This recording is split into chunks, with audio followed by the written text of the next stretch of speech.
Oh my goodness me, this song is absolutely stunning. Wow. That was a lovely, almost like cut out of the song there. If I need him, maybe that will make him stay. If I lie, will I stay? Oh, that was so, these lyrics. Kia ora and welcome. My name is ZoeStibi and I'm a vocal coach with over 18 years of experience in teaching people like yourself how to sing. So if you want to improve your vocal technique, my online singing school is called the Vocal Academy and you can check it out in the description below. Today we're going to be taking a look at Lizzy McAlpine featuring FINNEAS. Hate to be lame live. I love acoustic performances. I love live performances. Let's see what they're up to with their vocal technique. It's always on the tip of my tongue. I read an article on the internet, told me that that's how you know you're falling in love. Don't really trust what's on the internet, but maybe just this once. Hate to admit, but it might be true. Hate to admit, but I think you knew. Oh my goodness me. Wow. Wow. We just have to stop it there. So we go very much like a chest voice sound. We've got quite a lot of breath coming through there, but she's singing really quietly. Let's just go back on that. Da, da, da. Need lots and lots of cry in order to make this sound sung rather than just like speaking on pitch. It's always on the tip of my tongue. I read an article on the internet, told me that that's how you know you're falling in love. Don't really trust what's on the internet, but maybe just this once. Hate to admit, but it might be true. Hate to admit, but I think you knew. Hate to be lame, but I might love you. It's always on the tip of my tongue. Oh my goodness me, this song is absolutely stunning. Wow. So is it always on the tip of my tongue? You know, we've really got to keep very, very, very thin vocal folds in this sound. Otherwise it's going to come out like always on the tip. It could come out too loud in that moment. And in order to bring the audience in, we need to keep these thin vocal folds a little bit of softening with a little bit of breath coming in there. And then you can see that FINNEAS left out that last might be two or might be two, because, you know, that's really nice to bring in those and male and female voices. When we're singing the same note, we actually do automatically create a harmony because of the different colors that are being created. So it doesn't really sound like they're on the same note. And then he's letting Lizzy take that last note. Now we've just heard there, she's changed the picking up a little bit to introduce another note and to bring in that sort of like color profile going like this, because as we're singing, we're wanting it to do almost like a crocodile's mouth and we're growing with the song. Let's just watch all of that again because we're going to really hear, I'll point out a couple of things. It's always on the tip of my tongue. I read an article on the internet, told me that that's how you know you're falling in love. Don't really trust what's on the internet, but maybe just this once. You don't really trust what's on the internet, but just this once. You know, you can sometimes look at singers like this and go, oh yeah, well, she's keeping her teeth closed. I should keep my teeth closed. I would then watch the way that she speaks. And so maybe that's just a comfortable place for her to speak, especially when she's singing this quietly. I wouldn't recommend that you keep your teeth closed, but it's not a super bad thing, because when you're like in this part of the range and in this volume, it doesn't really matter like what's going on with your teeth. Actually, I love that you can hear every single word. She's obviously done a lot of work on her articulation. Maybe just this once. Hate to admit, but it might be true. Hate to admit, but I think you knew. Hate to be lame, but I might love you. It's always on the tip of my tongue. But I stop myself from saying it, tell myself it's not the right time or something dumb. kiss me like you do, and we're right back where we started from. Hate to admit, but it might be true. Hate to admit, but I think you knew. Hate to be lame, but I might love you. So you can really see here how not only are their voices, they started off in unison and now they're going into the harmony, and then FINNEAS sort of dropped off and now he's going into the harmony with her for a larger part of the song. What happened there as well in the guitar was she started off with a very repetitive pattern. The whole pattern is very repetitive, but it's just and then she's brought in, you could see there at the bottom, the two fingers were coming in. She was picking at the higher strings to bring in those slightly higher sounds. Again, we're building the song like this, and now she's gone into a strumming as we've had like this long held note. So the whole, I was like thinking to myself, it's like a TikTok video. It's not really. Like the reason why we make these changes is also, and music is also to hold our attention, right? And also to bring in different colors, because that's what we really want to hear, and we want to build the song because we're also building the song like a conversation and like the way we would build an emotion as we would be singing it. But I might love you.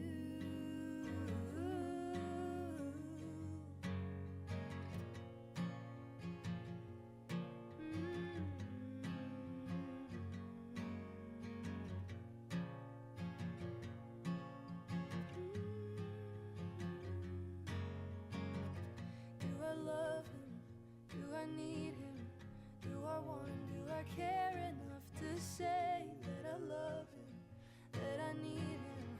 'Cause I don't, but I wanna feel okay. If I love him, if I need him, maybe that will. Oh my goodness me. You just have to really give it to FINNEAS, don't you? That like he is such a fantastic harmonizer.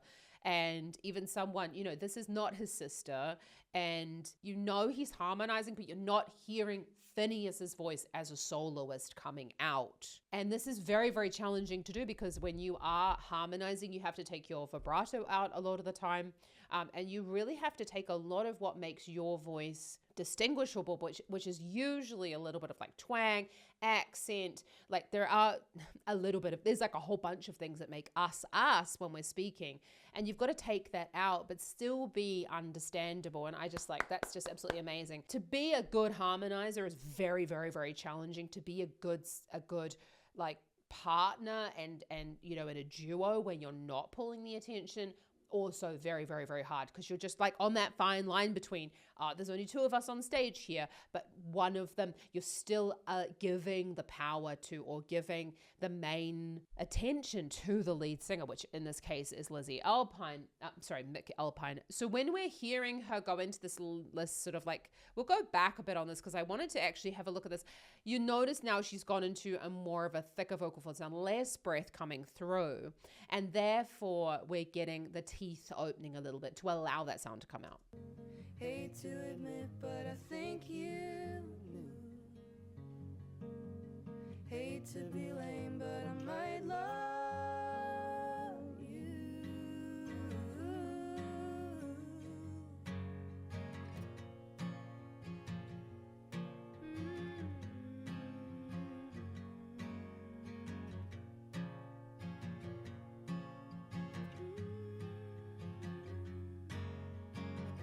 Do I love him? Do I need him?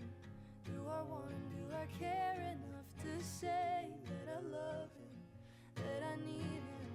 'Cause I don't, but I wanna feel okay. If I. So there are really great ways that we're building the song here. Not only have we gone into the strum, but you go, should I love him, if I need him, or whatever the words are. So she got that cry coming in there to allow the vocal folds to close. We're also allowing her care enough to stay. You know, it's not as if she's gone really, really out. She's just brought those vocal folds together, which really helps us to build volume without pushing or like searching for the volume. You can also say care enough to stay. She's moved her head up a little bit. That could be because it's helping her to stay in that style. Could also be so that she's singing up and over the microphone so that she's not singing so loud into it. But you see that she just leans away ever so slightly to kind of monitor that volume. Maybe that will make him him stay. If I lie, will I still feel this way? It's always in the back of my mind. Maybe my mistakes are the reason that I made it back to you in time. If I could rewind, would there be some butterfly effect? What if we never met? What if the stars never aligned? Hate to admit, but it might be true. Wow. Wow. That was a lovely, almost like cut out of the song there. Oh, that was so, these lyrics are just so wonderful. I felt this is just like gushing today, but this is beautiful. I don't even really know Lizzy McAlpine, like from a bar of soap. She's got on my list. I feel like everyone goes on my list. Music's amazing, isn't it? So when we've heard there that she's gone into she's gone into this sort of like more of a mixed sound there. Again, more of this cry, thicker vocal fold contact, but not huge. She's not belting. She's not belting. She's not doing vocal fireworks. You don't have to do that. And this doesn't make you either a good singer or a bad singer if you don't necessarily do it. But actually to get into her sort of sound, do you notice her breath? No, not really. And that's because when we're singing this style of music, really short phrases, we're not looking to take on huge amounts of breath like we are traditionally taught to breathe. And that's why in the Vocal Academy, I will teach you how to breathe for different styles of music. And especially if you don't, if you're singing these like short, tiny little phrases, you don't need to like take on as much breath as you have probably been taught to, because that can lead to a lot of strain. It can lead to you going hoarse, feeling pressurized. It really can really fuck up your sound. So check out the link in the description below and I'll help you out with your breath at the Vocal Academy. If I need him, maybe that will make him stay. If I lie, will I still feel this way? It's always in the back of my mind. Maybe my mistakes are the reason that I made it back to you in time. If I could rewind, would there be some butterfly effect? What if we never met? What if the stars never aligned? Hate to admit, but it might be true. Hate to admit, but I think you knew. Hate to be lame, but I might love you.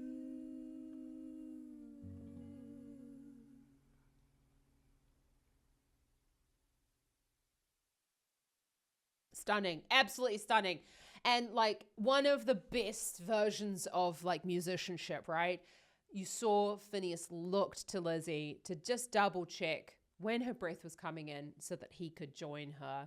And that's really what it's about when you're singing with other people and making music with other people. You've got to make sure that you're constantly looking, you're constantly watching and listening. And that's why if you are wanting to sing and wanting to learn, like go out there, go to jam sessions, go meet musicians, go and write something on, I don't know, go to whatever, we're in whatever country you're living in. There's got to be a jam session, there's got to be an open mic night. So go and meet other musicians, go and play with them, because that's what music is all about, and not just about sitting behind your fucking YouTube karaoke.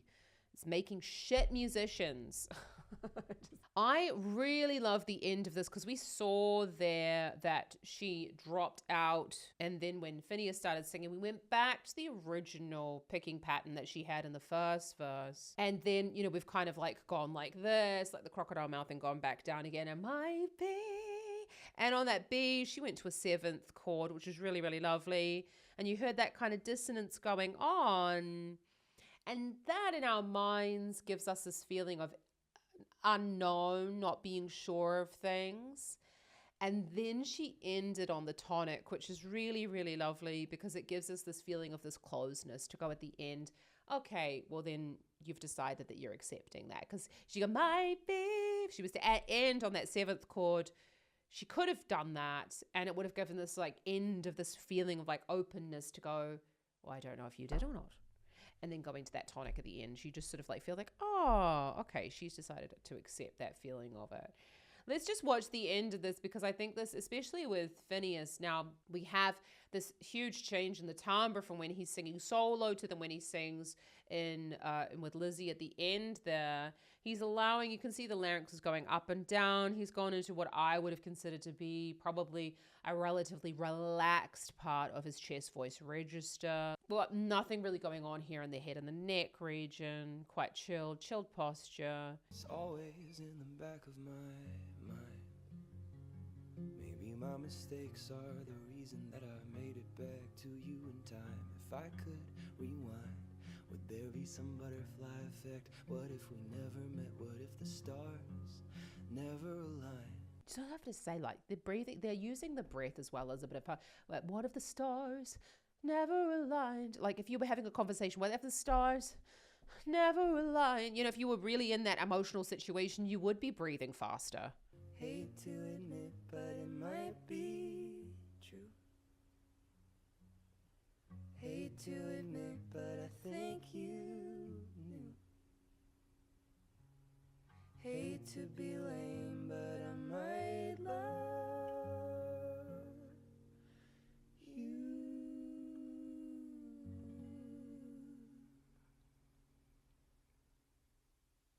So you didn't have to do that as well to go back to the tonic, and you could have ended on the 7th, and it might, you know, again, give this kind of the feeling of like unfinishedness and unsureness and going like, oh, I don't know what to do with my life. Yeah.